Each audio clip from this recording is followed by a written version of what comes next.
Kita direkodkan menerima Islam tahun 1136. Melaka tak ada lagi. 1136 Melaka belum ada. Kita telah ada menerima Islam. Islamnya Maharaja Peraong mengambil nama Sultan Muzaffar Shah. Kuburnya ada di Mobuk ni. Hebatnya Kedah Darul Aman pada ketika dulu. Oleh kerana kehebatan itulah maka dirancang grand design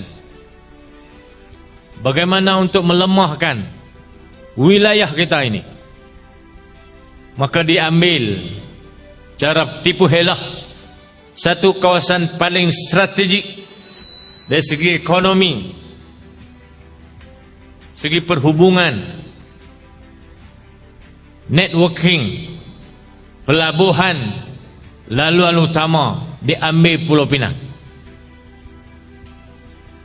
Tak puas lagi, diambil seberang perai. Tak puas lagi, dibawa terus wilayah itu menjadi sebuah negeri. Tak puas lagi, ditulis dalam Perlembagaan Persekutuan pula, sebuah negeri. Maka hilanglah satu wilayah strategik, wilayah yang hebat, milik Kedah Darul Aman, menjadi milik orang lain. Tuan-tuan sekalian, selepas merdeka tahun 57, tak ada parti, tak ada pihak, tak ada pemimpin yang lahir di bumi bertuah ini yang terasa lamanya kita telah menyumbang kepada negeri dan wilayah ini. 787 tahun sebelum Masihi, sampailah tahun 57 negeri kita dikoyak-koyak, dipecah-pecah, disempitkan. Kita diberi tanah-tanah sawah padi, tanah wilayah yang strategik dipisahkan daripada kita. Tak ada pemimpin, tak ada tokoh, tak ada siapa-siapa yang berani bersuara tentang hal ini, yang sedia membangkitkan hal sejarah ini yang tidak pernah selesai daripada dulu. Malah bila kita bangkitkan, mereka main-mainkan kita, mereka tuduh kita macam-macam. Sudahlah, kamu tidak ada telur. Kalau orang lain nak buat demi negeri dan tanah bertuah ini, patut hampa sokong, betul tak? Hampa tak sokong, hampa pemain orang, hampa hina, hampa ejek. Tuan-tuan sekalian, setidak-tidaknya,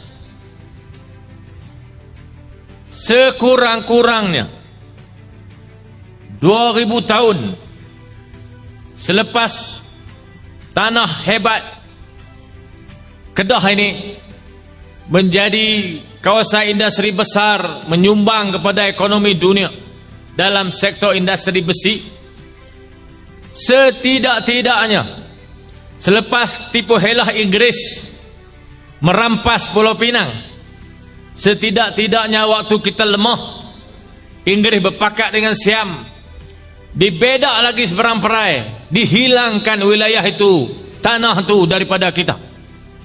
Sekurang-kurangnya kita mau anak cucu kita yang sedang membesar, yang sedang menerima pendidikan di sekolah pada ketika ini, menyedari, memahami, mengetahui bahawa wilayah itu dulu Kedah Darul Aman. Mereka tak sokong, mereka ejek-ejek kita, mereka main-mainkan kita. Tuan-tuan sekalian, bangsa yang hebat adalah bangsa yang tidak tercabut dari akarnya. Bangsa yang hebat yang tahu susul garurnya daripada mana. Bangsa yang hebat, dia tahu tanah dia ada di mana. Bangsa yang hebat, dia kenal apa perjuangan nenek moyangnya.